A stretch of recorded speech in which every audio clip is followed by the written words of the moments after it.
Olá, sejam muito bem-vindos aqui na live Unimed Orienta, no Instagram da Unimed Franca. E hoje a gente vai bater um papo muito sério, que tem tudo a ver com o Setembro Amarelo, que é um tema que a gente vem conversando bastante.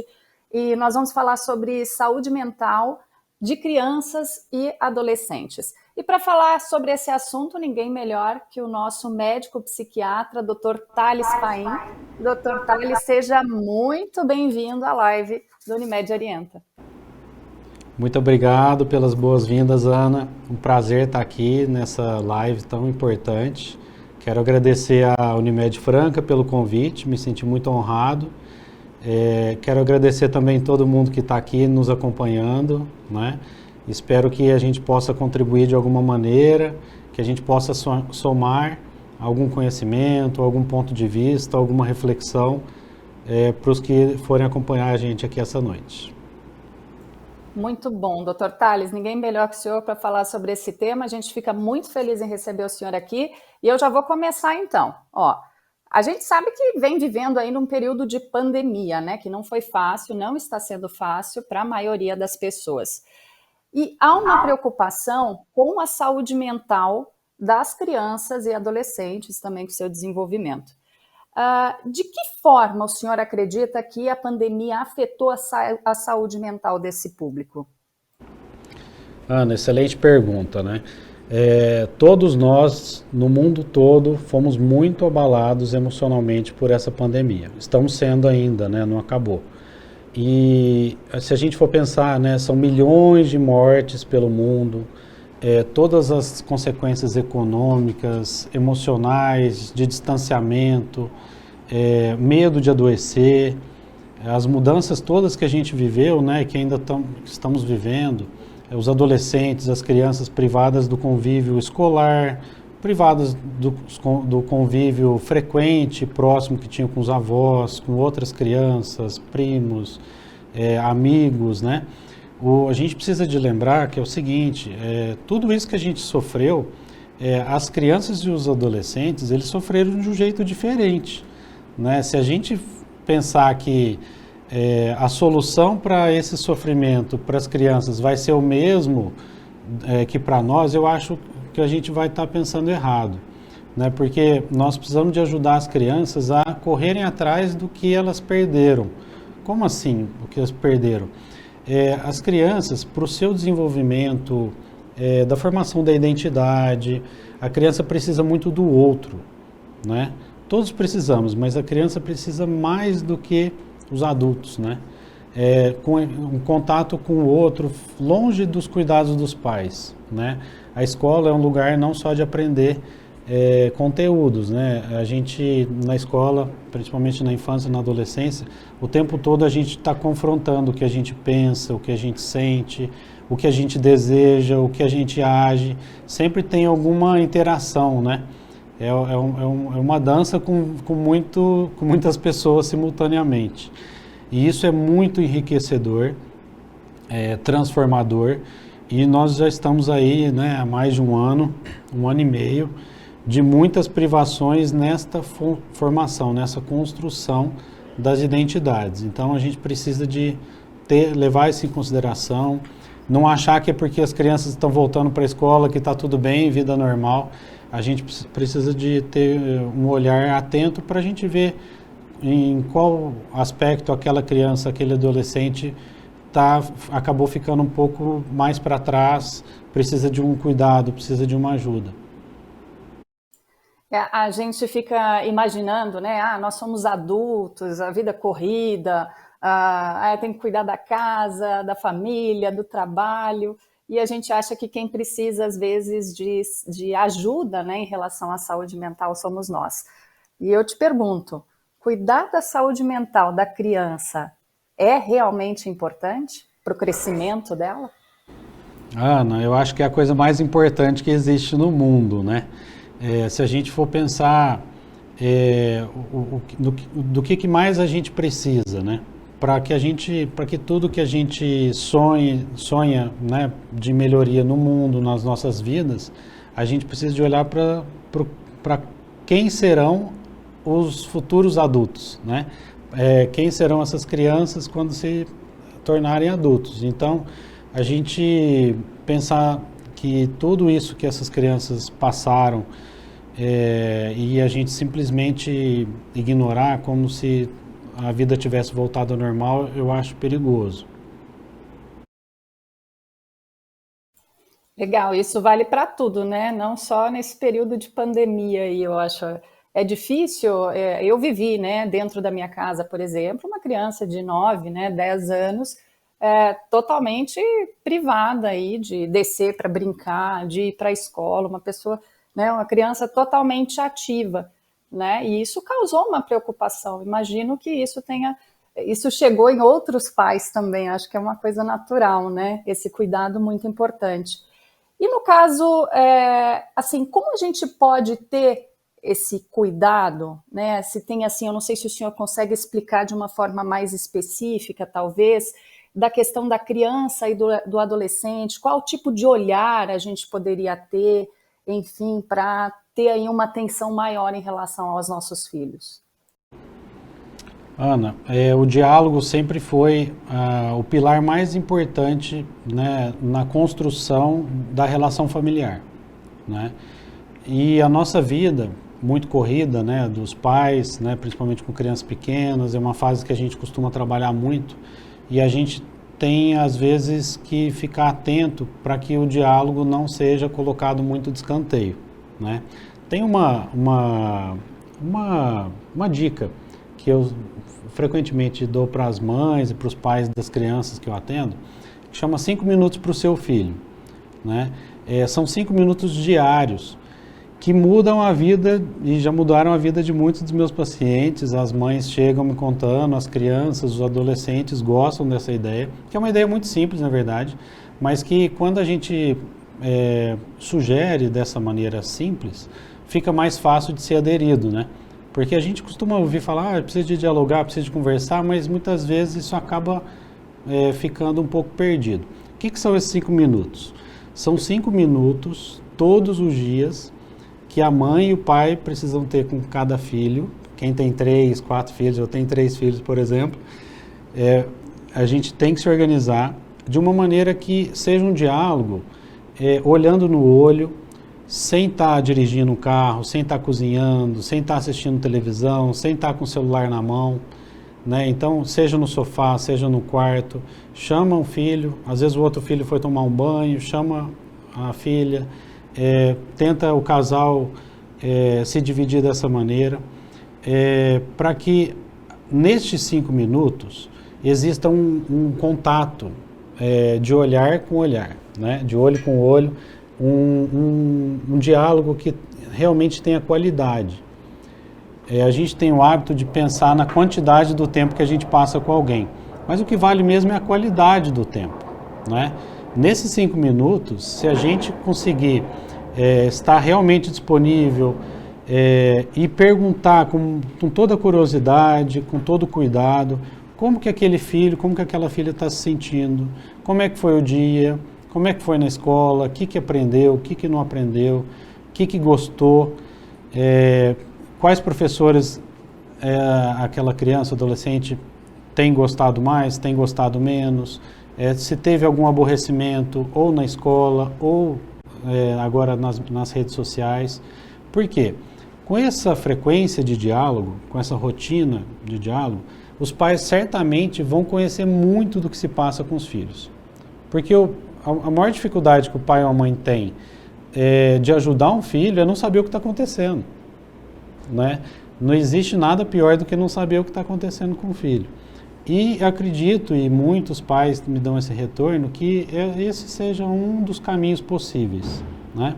Então eu acho que é esse cuidado atento, essa disponibilidade de tempo, se esforçar um pouco, né? E até uma questão importante em relação a isso, que é assim, é muito comum os pais se sentirem frustrados. Eles falam, eu tento conversar com a minha filha, mas ela não me escuta.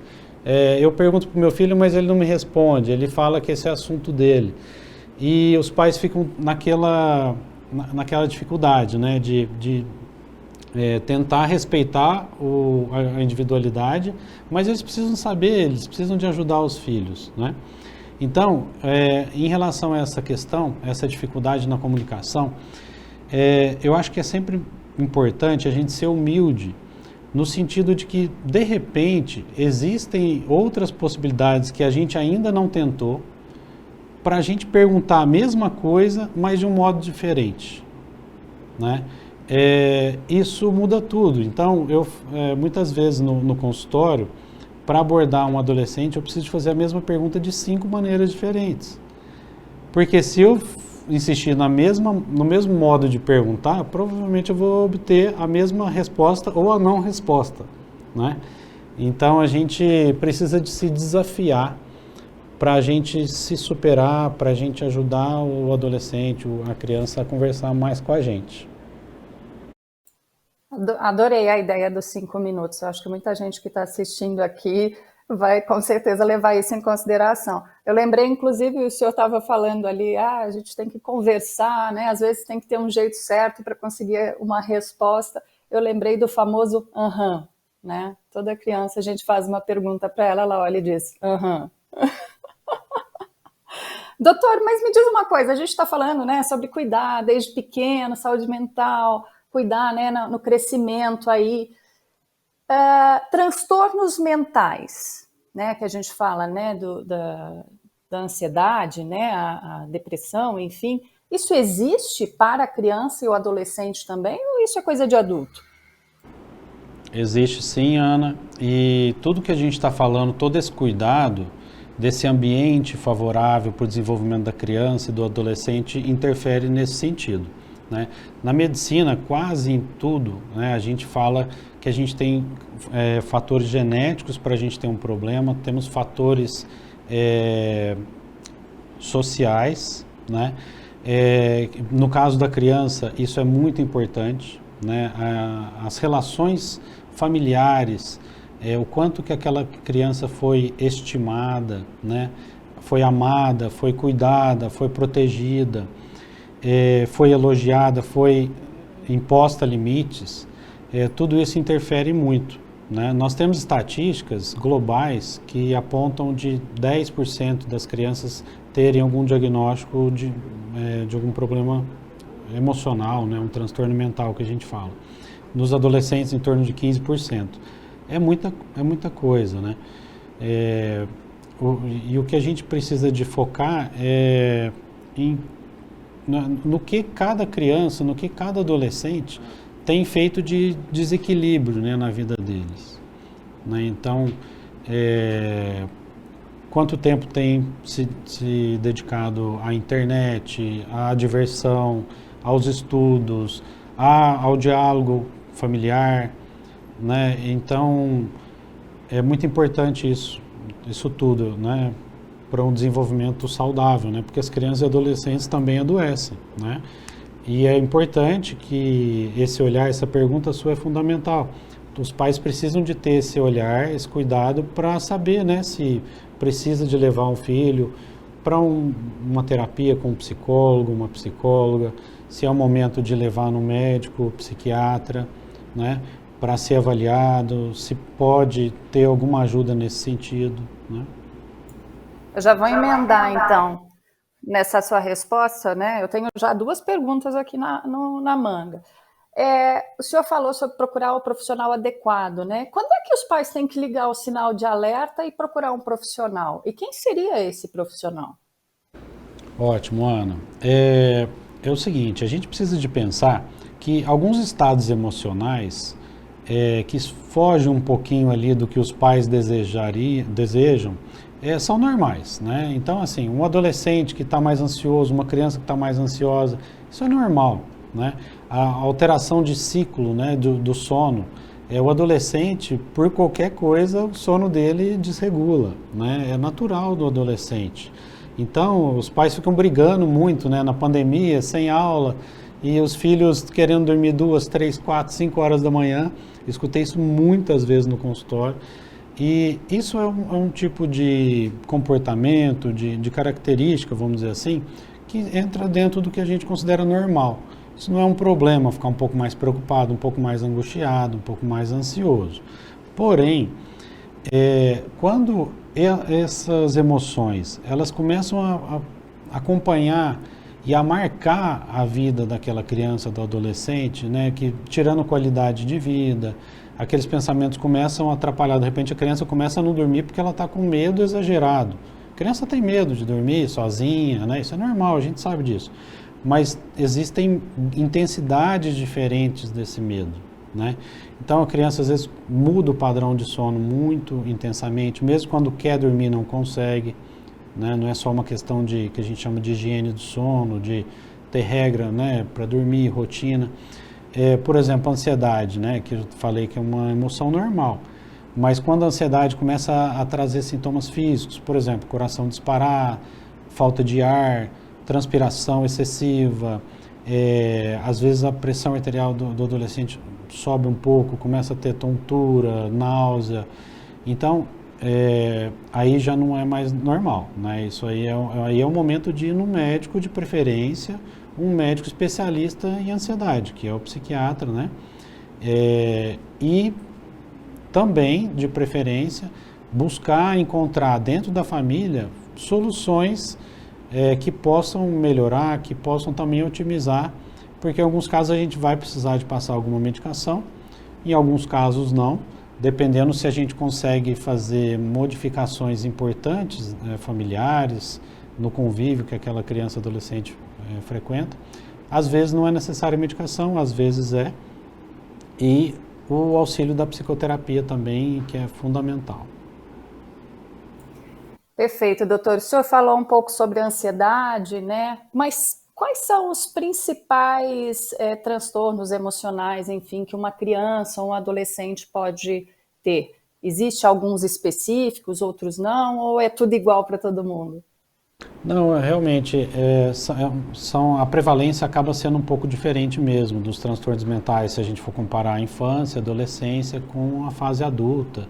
Então, por exemplo, nas crianças é muito frequente sintomas de ansiedade, sintomas depressivos, né, que a criança ela começa a ficar mais triste, mais isolada. Uma criança que não quer brincar sempre deve preocupar a gente, né, porque a criança, o cérebro dela é feito para brincar, para gastar energia, para correr, para ser criativa, né? Então, quando a gente tem um caso, uma criança que está ficando isolada, o tempo todo você precisa de estimular ela para brincar, para fazer alguma coisa, isso foge do normal. Provavelmente essa criança está entrando ou já está num quadro depressivo e quanto mais rapidamente a gente puder ajudar essa criança a sair desse estado emocional, é melhor. Existem sintomas também que a gente chama de transtorno de déficit de atenção e hiperatividade, né, que são muito comuns na infância e que tendem a melhorar na fase adulta, né? Então, tem, por exemplo, sintomas de hiperatividade, né? As crianças, por exemplo, que não conseguem parar.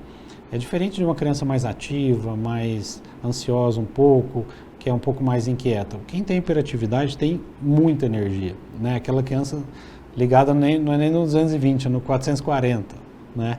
Então, assim, em todos os ambientes ela é assim, ela tenta ficar calma, ela não consegue, né? No consultório, a criança ela não fica parada na cadeira. Ela até tenta ficar parada, mas ela não consegue. Ela fica mexendo, ela levanta, e ela pega o carimbo do médico, e ela quer subir em cima do sofá, e a mãe, o pai fica ali um pouco sem graça, mas a criança, ela realmente tem um grau de hiperatividade que é muito marcante.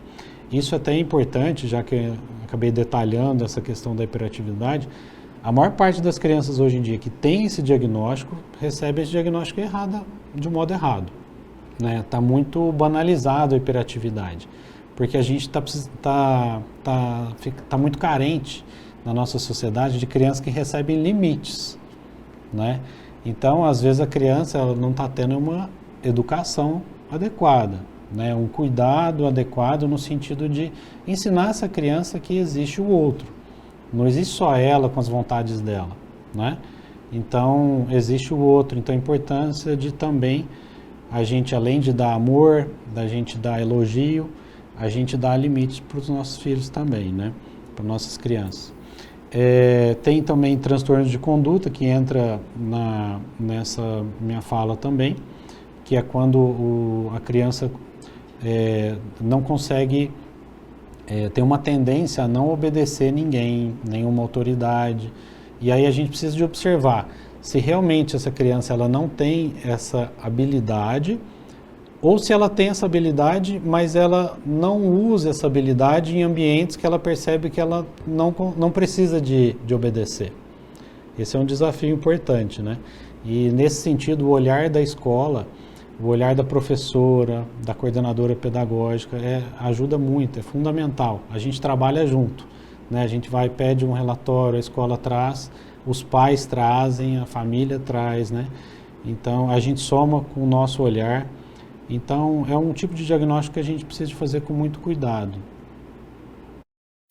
Desafio enorme aí trabalhar com criança e adolescente, né? Saúde mental é coisa séria, a gente sempre deixa isso muito claro aqui. Mas, às vezes, a gente chegar aí no ponto de conseguir entender, né?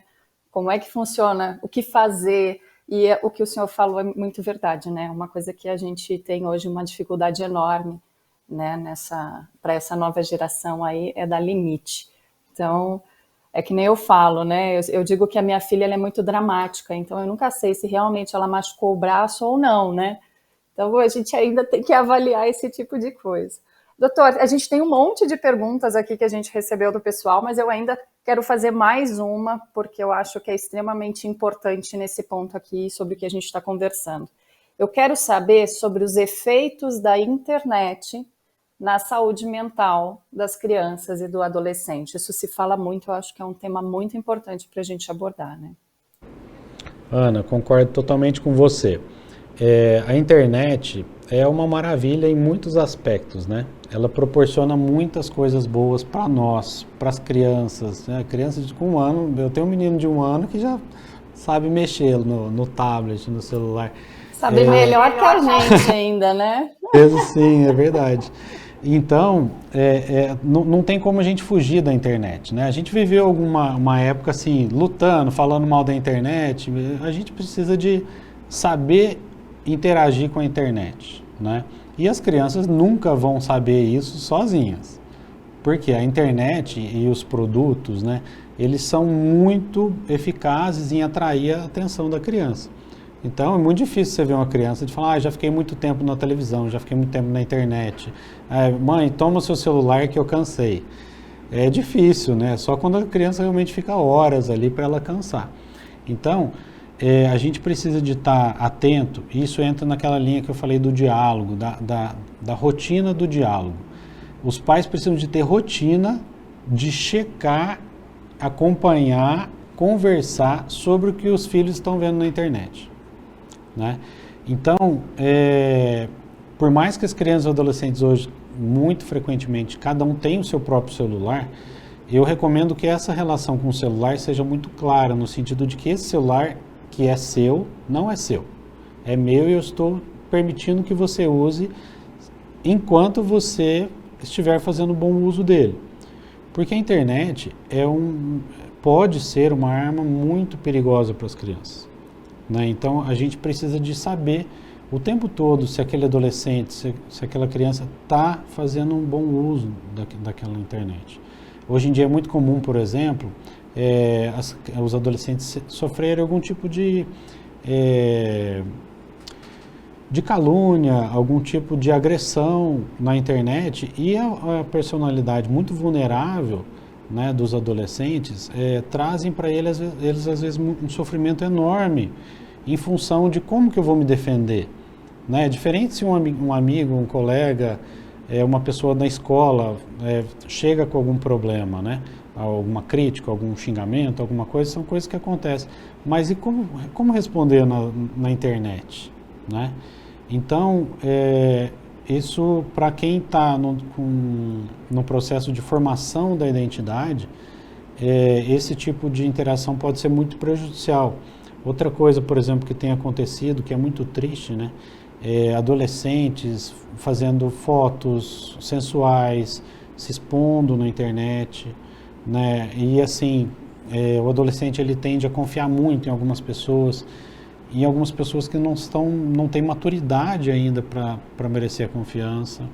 Existem pessoas, né, que se passam por outros adolescentes, mas são adultos, que têm problemas graves, né, mentais, que podem estimular esses adolescentes a se exporem de um modo inadequado.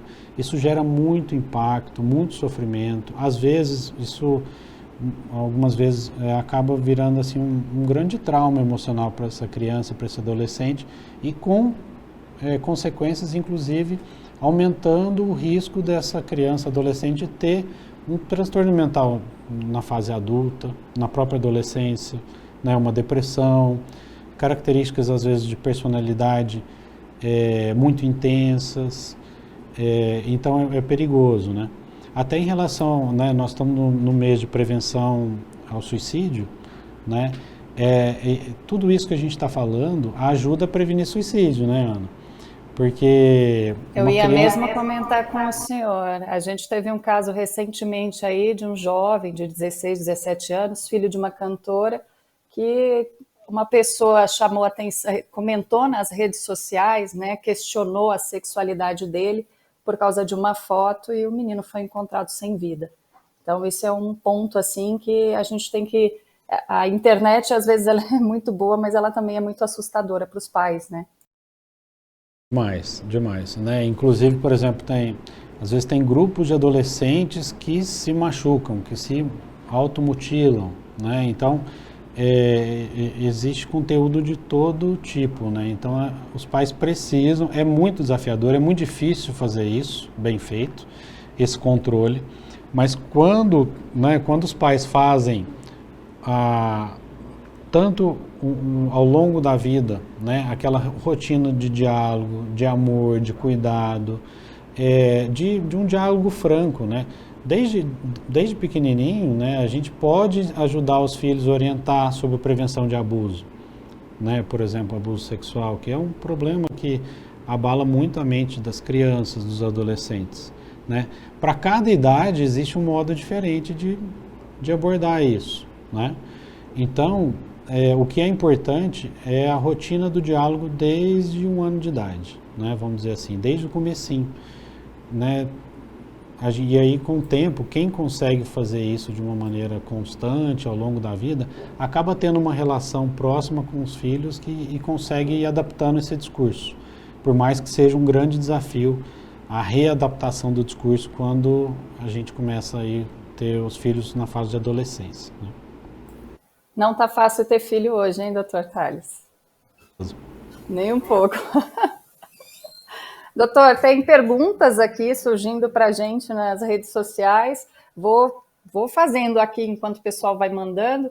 A gente já tem uma aqui que fala o seguinte: doutor, dá para perceber se a criança ou o adolescente vai desenvolver algum transtorno de ansiedade com essa nova era de isolamento?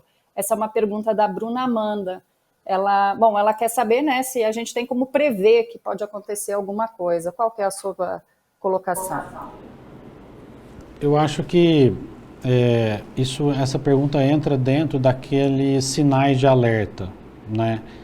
Que a gente tem que compreender que estar mais ansioso, a criança que fica dentro de casa 3 dias, né, quase sem sair de casa, a criança ela vai ficar ansiosa, né? Ela quer fazer um monte de coisa. E isso é saudável, né? A criança tem muita energia, ela quer criar, ela quer correr, ela quer interagir, ela quer encontrar tal fulano, quer fazer tal coisa. Então, é normal esperar que a criança fique mais ansiosa, fique um pouco mais irritada, que ela tenha um pouco de dificuldade, às vezes, para dormir, para conciliar o sono naquela rotina, né? Porque às vezes a criança acorda de manhã para ir na escola, acorda às vezes 6 horas da manhã. Quando não tem escola, ela acorda às 8. Então, como exigir que aquela mesma criança que tinha sono às vezes às 9 da noite, agora ela tenha o mesmo sono às 9 da noite se ela está acordando no horário diferente?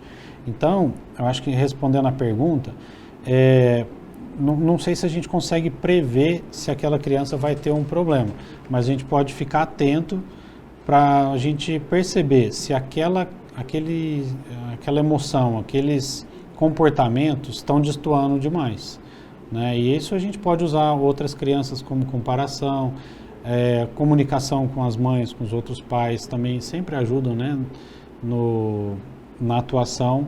E em caso de dúvida, em casos assim mais leves, como ela perguntou, a gente pode também orientar para agendar uma consulta com um psicólogo ou uma psicóloga, que são profissionais especializados em também diferenciar o que é uma emoção, o que é um sintoma, já no começo do quadro.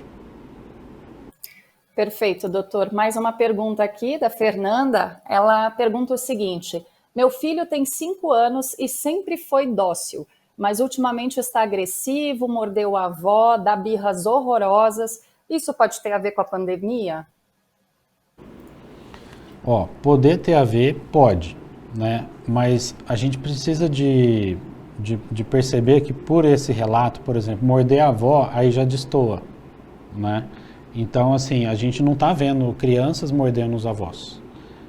Então, essa é uma característica que me preocupou no relato, né? A criança está mais ansiosa, mais irritada, mais inquieta, um pouco mais frustrada, é normal, né? Mas quando a criança não para nem um minuto, né, parece essa descrição, com um grau de energia, de atividade que destoa muito, ou com comportamento agressivo, é hora da gente prestar atenção, da gente de observar se está tendo, se essa criança está recebendo os componentes que ela precisa para se comportar de uma maneira não agressiva, né? Eu costumo pensar a questão da formação dos filhos, das crianças, como de um modo simplista, né? Porque é tão complexo, são dezenas de fatores para a gente pensar, mas eu acho que é legal a gente ser didático às vezes, e eu falo isso para os pais, que a gente precisa de 3 tripés que são fundamentais para um crescimento, para um desenvolvimento saudável da criança. Eu comparo como se a gente fosse precisar de ser atuar como um jardineiro de uma planta, de uma árvore, um jardineiro muito cuidadoso. Então, o que uma planta precisa para ela desenvolver bem, para ela desenvolver todo o potencial dela? Precisa de um solo fértil. No caso emocional, precisamos de amor, precisamos de tempo para dedicar esse amor. Não importa muito o quanto a gente sente amor. O importante é o quanto que a gente demonstra, o quanto que a gente vive esse amor. E a gente vive o amor amando, desejando bem, estando presente, conversando, cuidando, beijando, abraçando, acolhendo, orientando, né? Então, quando a gente fala amor, não é um sentimento, né? São dezenas de ações que a gente coloca. Outro ponto uma planta, para ela se desenvolver na direção correta, ela precisa do sol. O sol, no meu ponto de vista, é o elogio. Ele vem através do elogio. É como se a gente orientasse a criança, falou: olha, filho, filha, cresce para cá. Isso é legal, parabéns, você é muito bom, você é muito inteligente, você é muito carinhosa, você é muito uma criança boazinha, né? Você, um adolescente, você é uma menina, um menino que gosta de ajudar as outras pessoas, que escuta, que sabe conversar, que sabe resolver. Então, a gente precisa de elogiando essa criança, esse adolescente, para ele crescendo no sentido que a gente quer que ele cresça.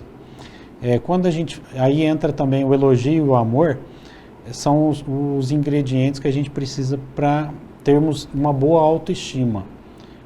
Um adulto, ele só vai ter uma boa autoestima se ele tiver sido estimado enquanto criança, né? E um bom jardineiro, ele também faz podas durante o desenvolvimento daquela planta, daquela árvore, né? E aí é onde entram os limites, né? Então, na minha maneira de ver, e de alguns autores também que estudam a história social da família, né? Eu sou especialista em terapia de casal e família, me dediquei um pouco a esse estudo. Antigamente, as famílias tinham dificuldade no primeiro item, né?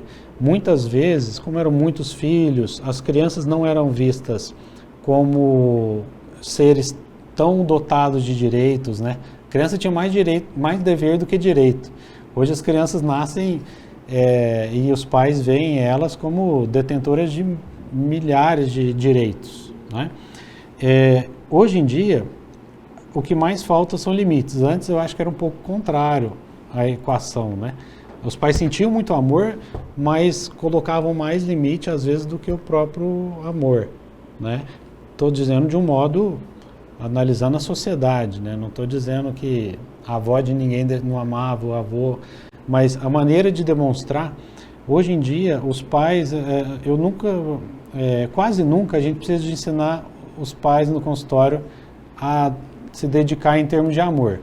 O que está faltando muito é a questão do limite, voltando à pergunta, morder a avó, né? Então, assim, isso é uma atitude que me faz pensar que também deve estar faltando limite para essa criança, né? O limite do outro, né? Você pode ficar com raiva da sua avó, mas você não pode bater, você não pode morder, você não pode xingar a sua avó, você pode ficar bravo, mas existem limites para isso.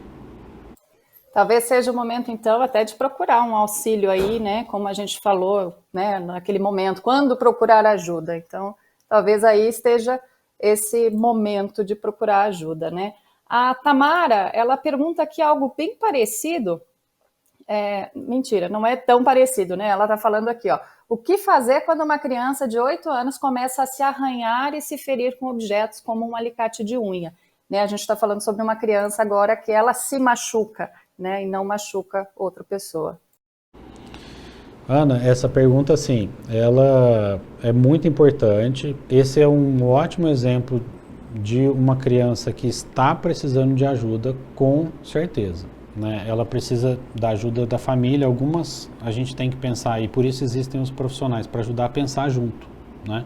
Ela precisa de ser levada a um psicólogo ou uma psicóloga, e seria muito bom que ela fosse também levada a um psiquiatra. Não necessariamente essa criança vai precisar de tomar uma medicação, mas é possível que precise, mas o psiquiatra também pode ajudar a pensar em pontos que talvez estejam sendo negligenciados ou que podem ser melhorados, né, para essa criança. Eu me preocupo bastante quando eu escuto isso, né?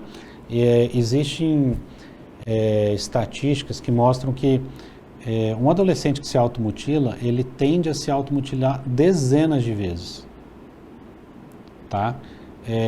E isso pode ser revertido. Justamente a sua pergunta, né? Ela é importante por conta disso. Quando a gente atua no começo desse problema, muitas vezes a gente consegue reverter isso, às vezes até sem medicação, com uma terapia, com a adesão da família a algumas mudanças que podem ser benéficas também, e a gente tem muito sucesso.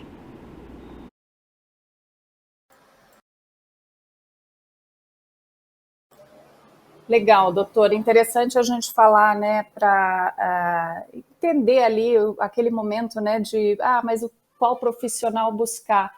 E o senhor falou, e algumas vezes aí eu ouvi, que, na verdade, eu acho que cria-se até uma equipe ali, né, na busca de alguma alternativa, né, para que essa criança ou esse adolescente tenha aí uma saúde mental melhor, né? O senhor falou, né? O psicólogo, o psiquiatra, os pais também fazendo parte desse processo é importante, né?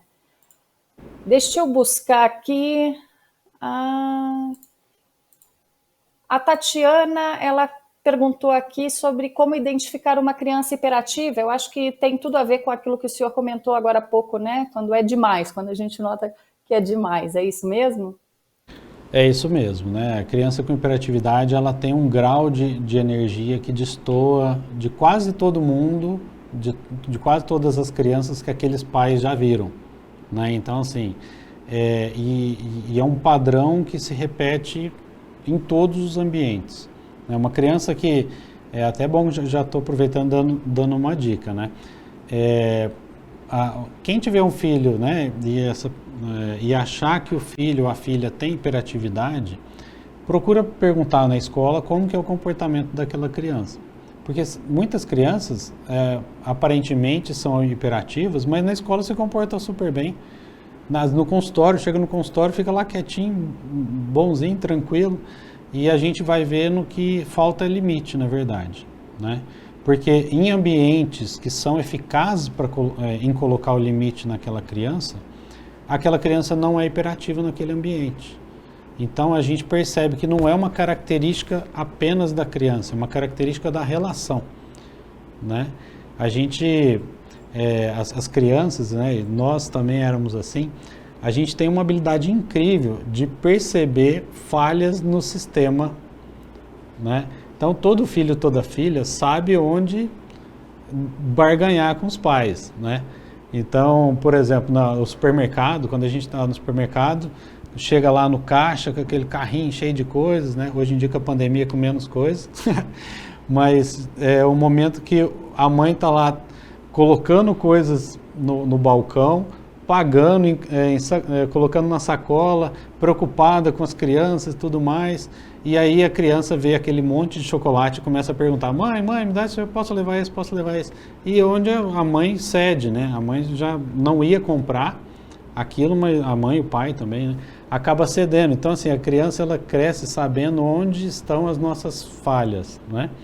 E então, por isso que muitas vezes isso acontece, de a criança às vezes se comportar de uma maneira muito desrespeitosa, muito hiperativa, muito sem limites, em ambientes que ela percebe que ela vai conseguir impor aquela vontade, mesmo que não seja uma vontade desejada por quem teoricamente mandaria nela. Bem colocado aí, doutor. Sabe que eu estava até pensando agora, a minha filha ela tem mania de me pedir coisa quando eu estou escrevendo um texto. Eu estou muito concentrada, sabe? Ela é espertinha, ela. Bom, o Ronaldo mandou uma pergunta aqui para a gente. Ele falou especificamente sobre o ciclismo, né? Se o ciclismo ajuda a saúde mental. Mas vamos falar no geral, e eu acho que a gente nem citou isso aqui hoje, eu acho que é até importante. Doutor, praticar esporte ajuda a criança e o adolescente a lidar com essa questão de saúde mental? Ajuda? Ajuda demais, Ana. Eu agradeço a pergunta do Ronaldo, realmente a gente acabou não comentando. Ajuda demais e ajuda todo mundo, né? Todas as faixas etárias são beneficiadas pela atividade física, né? E são diversos benefícios, né? Para a saúde física, contra a obesidade. A criança é mais uma atividade que ela faz que diminui aquele excesso de televisão, internet, então já é um fator protetor. Muitas vezes a criança faz um esporte coletivo e assim como eu falei no começo, né, da nossa conversa aqui hoje, as relações sociais, né, aquele convívio jogando basquete é diferente da sala de aula, que é diferente do recreio na escola, né, que é diferente quando encontra outras crianças com outros familiares, né? Então o esporte, principalmente o esporte coletivo, é muito bom, é maravilhoso para ajudar essas crianças. Quando a gente está falando aqui de dificuldades na conduta, né, transtorno de conduta em crianças que não obedecem, de repente vai e coloca essa criança no judô. É um esporte que eu acho maravilhoso para crianças se desenvolverem no sentido de respeitar a autoridade, interage com o outro. O objetivo do judô é você derrubar o outro, mas tem que fazer isso de uma maneira empática. Você não pode machucar o seu amiguinho que está ali, né? É uma relação de mão dupla, né? Então, eu só estou citando o judô porque é muito útil para ajudar aquelas crianças com hiperatividade que a gente estava comentando. Mas qualquer tipo de esporte é benéfico, ajuda a regular o sono e vários outros fatores. Isso está cientificamente comprovado aí por centenas de estudos. Lembrando que Roblox ou outros jogos digitais não é praticar esporte. Então, vamos deixar isso bem claro aqui, para se tem alguma criança ou adolescente assistindo, e as mães também deixar claro. Meu filho joga Roblox. Não vale, né, doutor Tales? Não, aí já não vale. Nesse sentido, não vale, né? Bom, a gente tem mais perguntas aqui. Deixa eu ver. Nossa, tem muitas. Vamos ver. Doutor Tales, a Lucilene, ela mandou uma pergunta aqui. Ela perguntou quais são os sinais de um pré-adolescente com depressão. A gente consegue dizer quais são esses sinais? Ana, é uma ótima pergunta, né? O adolescente, ele tem uma característica, né, que é muito marcante e muito frequente de acontecer. O adolescente ele gosta de se isolar, ele precisa de momentos privados, momento para ele ficar sozinho, momento para ele pensar sozinho, momento dele conversar com um amigo, com uma amiga sozinho. E às vezes para os pais isso é muito angustiante, porque os pais veem o filho ou a filha entrando no quarto. Mas eu penso, o que está fazendo lá dentro, né? Será que esse tempo todo, faz 3 horas que está lá no quarto? Antes, esse filho estava acostumado a ficar grudado no pai, na mãe, assistindo coisas junto, brincando junto, conversando. E agora ele começa a querer se isolar. E aí é que entra a gente conhecer aquele filho, aquela filha, né? Quando o pai e a mãe conseguem ter um diálogo mais frequente, é mais fácil de saber que o filho está feliz, a filha está feliz, simplesmente está entrando no quarto para ter aquela privacidade que ela acredita que precisa, ou que acredita que precisa. Os adolescentes acabam exagerando um pouco nessa questão de se isolar, né? Então, quando a pergunta, né, mais especificamente, é quando perceber que aquele adolescente está entrando numa depressão. O adolescente, ele gosta de agir, né? O adolescente tem uma fase, a adolescência é uma fase em que é muito importante jogar para fora. Então o adolescente, ele não pode engolir o que ele quer falar, ele tem que falar, né? Ele tem que fazer esporte, ele tem que correr, ele tem que brigar com o mundo, ele tem que querer quebrar algumas paredes e construir outras, porque aquelas paredes não deveriam existir. Então essa energia do jovem, do adolescente, ela precisa estar presente, de alguma maneira ou de outra. Quando a gente começa a perceber um adolescente sem energia, sem vontade, acomodado, indiferente, apático, né, e principalmente de uma maneira que destoa de como ele era, eu acho que esse é o primeiro sinal que a gente observa no adolescente. É claro que se ele tem sintomas mais evidentes, né? Uma tristeza profunda, você está vendo que o adolescente está triste, tem chorado muito mais facilmente, está com um grau de ansiedade, de desconforto muito grande. Aquele isolamento, ele passa assim, quero ficar o dia inteiro no meu quarto, né? Essa pessoa não está bem. Uma coisa é se isolar para ter uma privacidade, para fazer uma ou duas coisas, né, diferentes. Outra coisa é passar o dia dentro de um quarto, ou não quero conversar com ninguém. É diferente de não quero conversar desse assunto agora, né?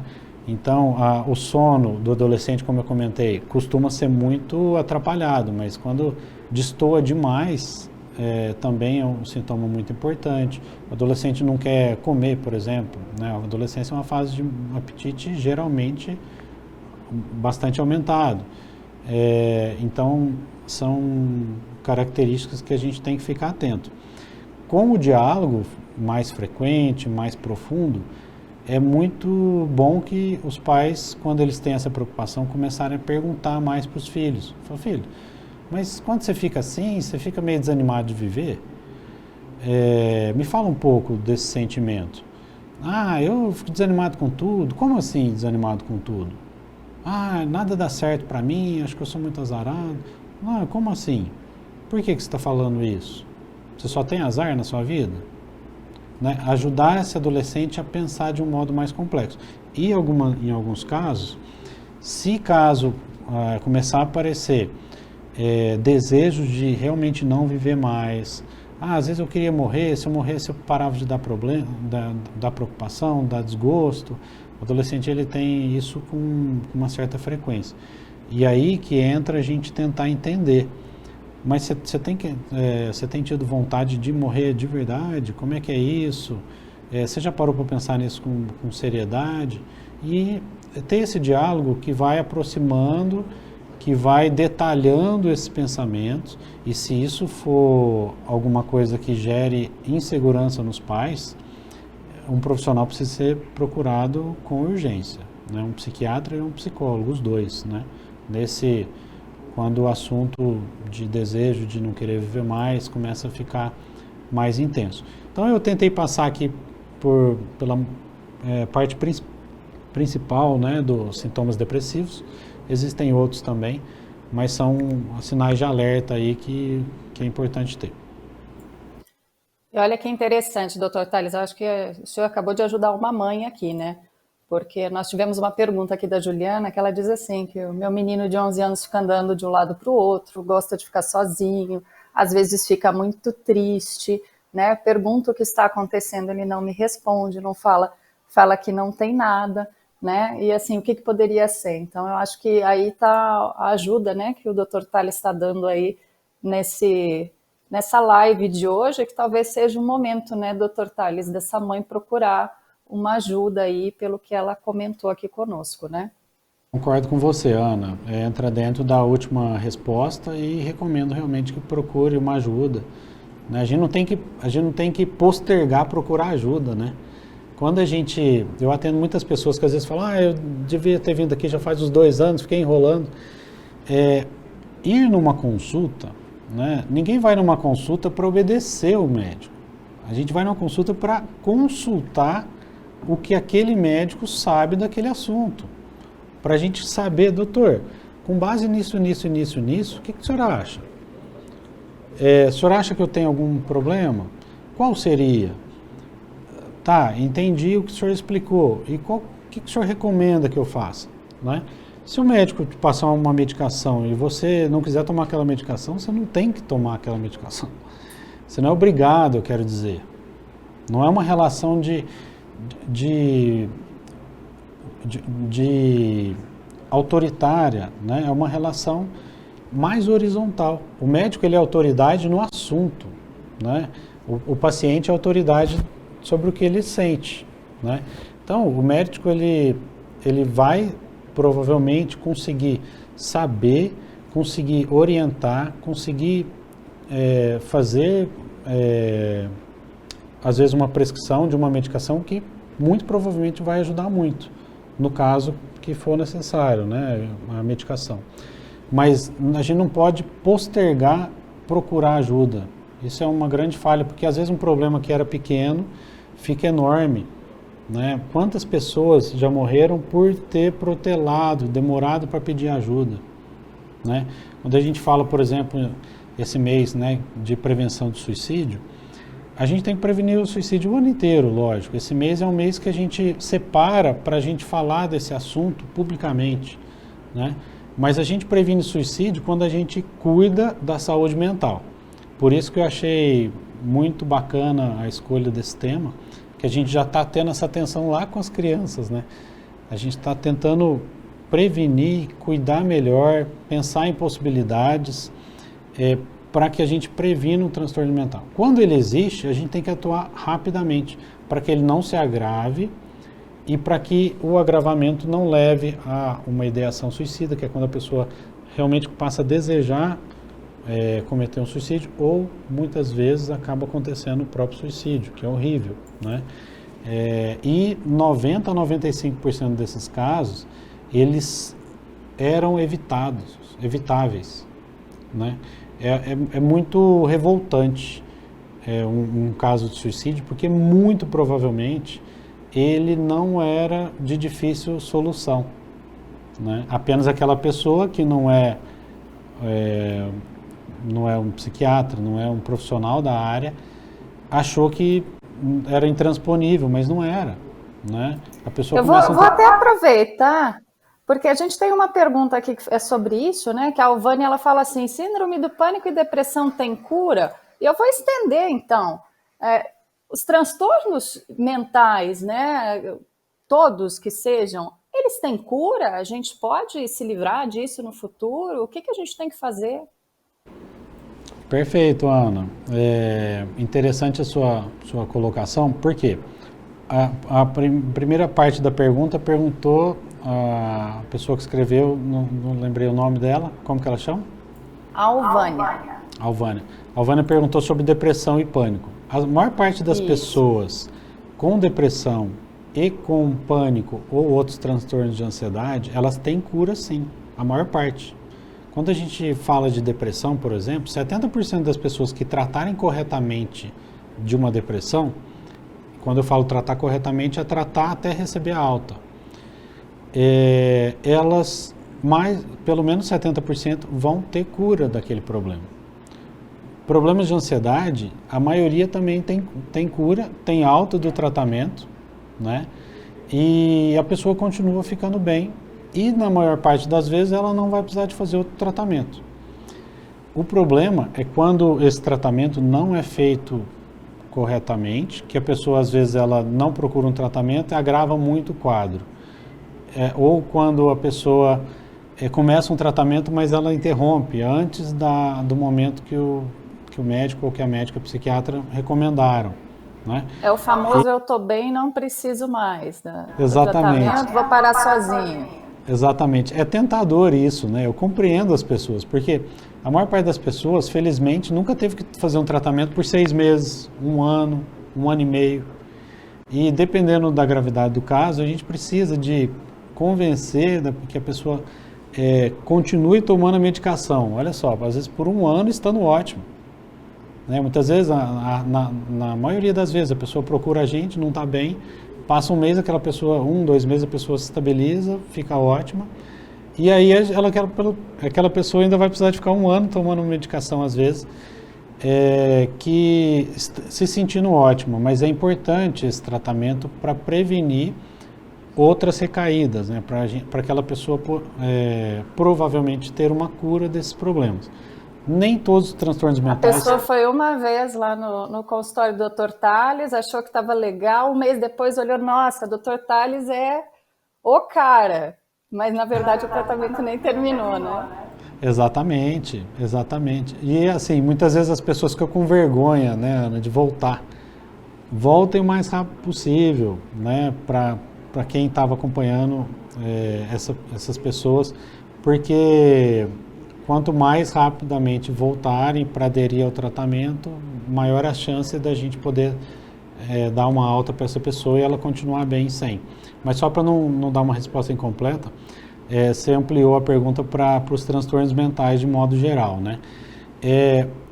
Cada transtorno mental, cada dificuldade emocional precisa de ser avaliada caso a caso.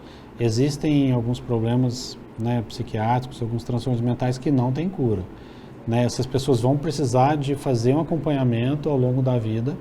Pode ser que a gente ainda tenha cura, né? A medicina tem se transformado muito rapidamente, mas hoje em dia nós não temos cura para alguns problemas, né?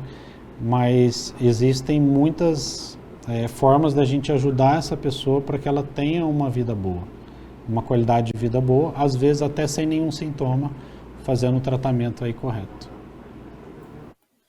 Dr. Tales, a gente está bem estourado no tempo aqui, eu vou pedir um ok para o pessoal, se a gente pode continuar, mais algumas perguntinhas, porque a gente recebeu bastante pergunta do pessoal aqui. O pessoal da produção que está aqui com a gente, o Vitor, a Thaís, a gente pode seguir mais uns minutinhos?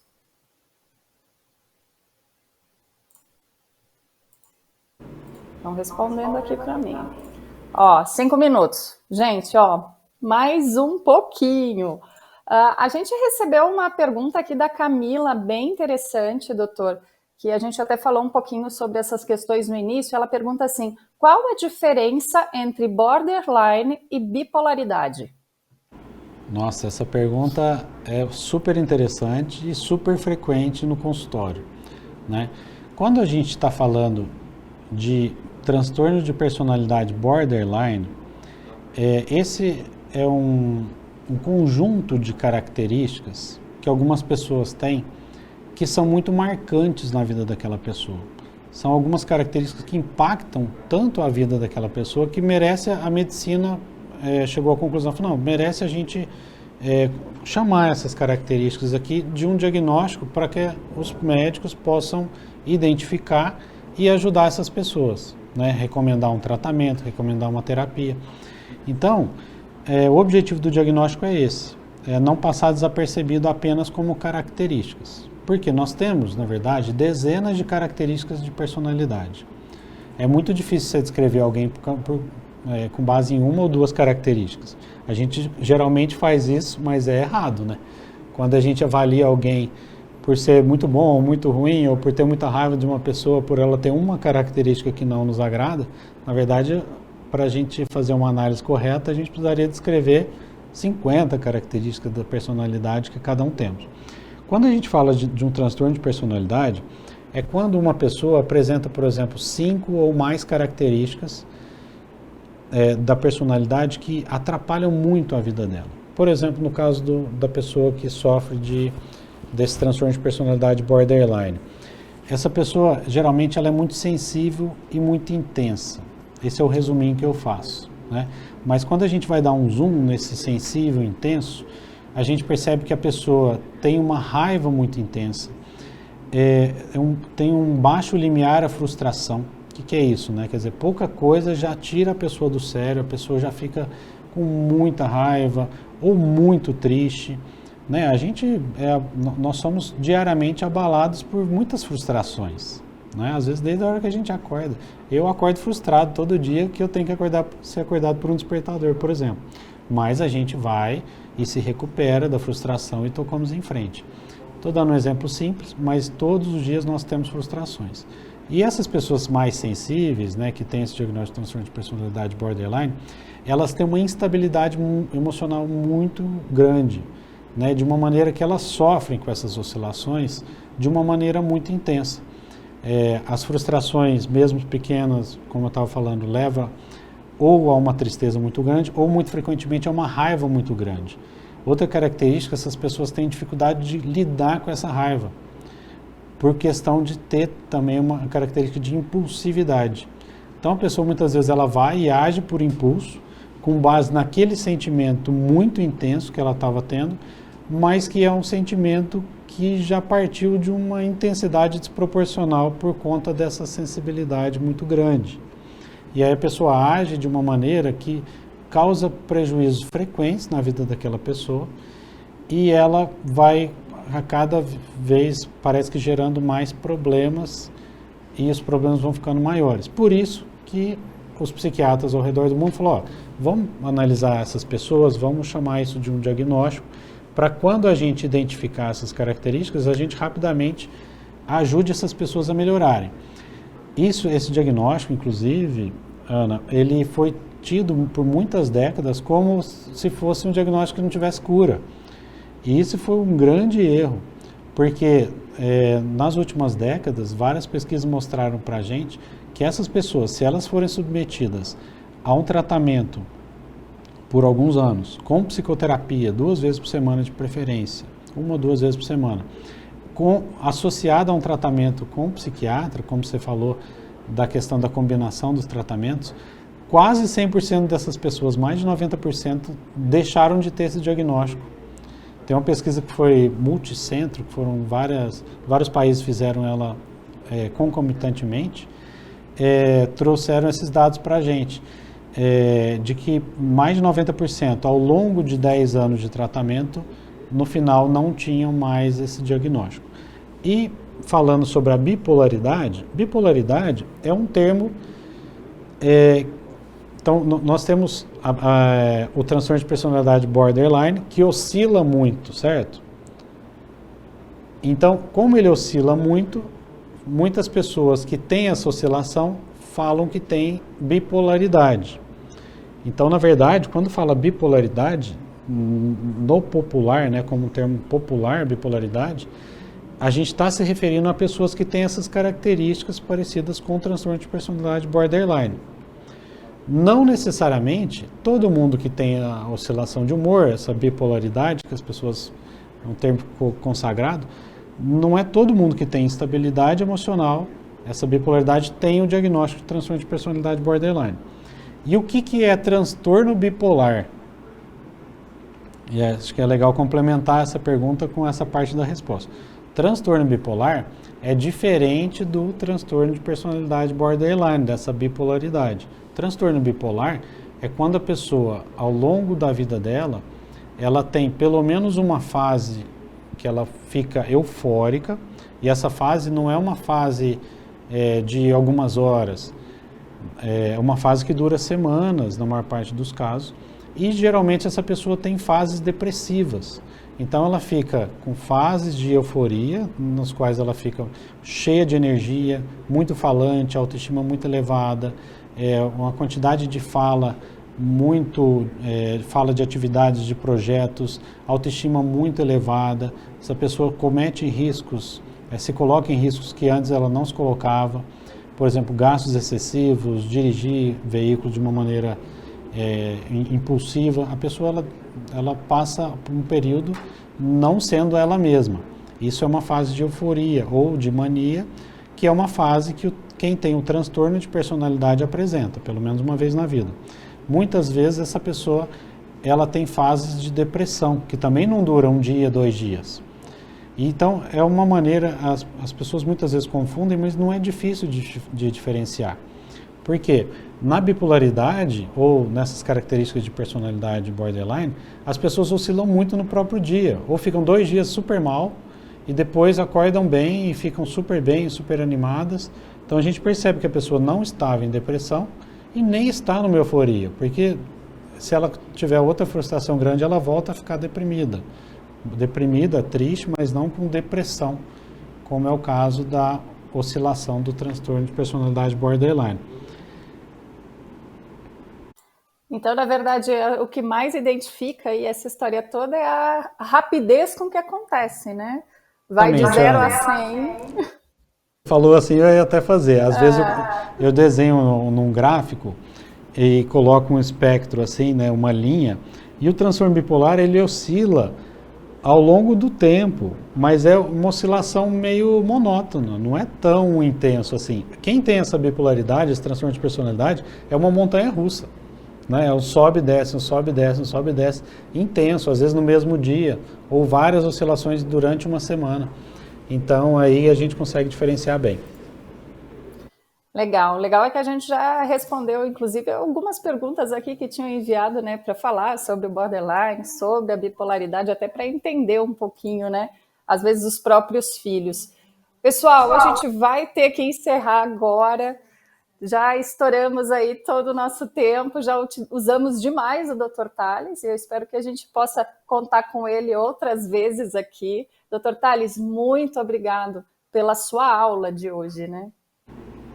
Ana, eu te agradeço muito pela bondade aí nos elogios. Foi um prazer enorme aqui falar com vocês. Me senti muito honrado, como eu disse, pelo convite e muito feliz de ter participado desse bate-papo. Os assuntos, né, são quase infinitos, né, quando a gente vai falar de sentimentos, emoções, desenvolvimento de personalidade, transtornos mentais, sofrimentos, oscilações. Isso, para cada aspecto desse, daria uma live, né?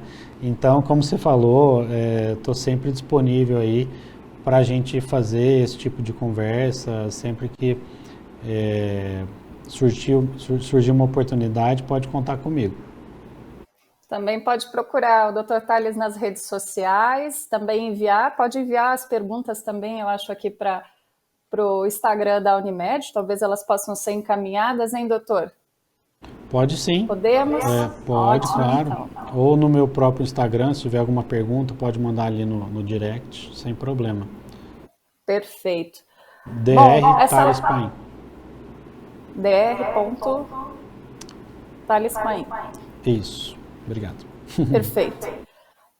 Pessoal, essa live vai ficar disponível no YouTube da Unimed Franca, então você vai poder voltar lá, tirar todas as suas dúvidas, assistir tudo de novo. Foi super interessante, vale super a pena. E a gente deve voltar em breve aí com mais alguma live da Unimed Orienta, e eu espero poder contar com vocês de novo. Muito obrigada pela presença, pela participação. Um grande abraço. Obrigado.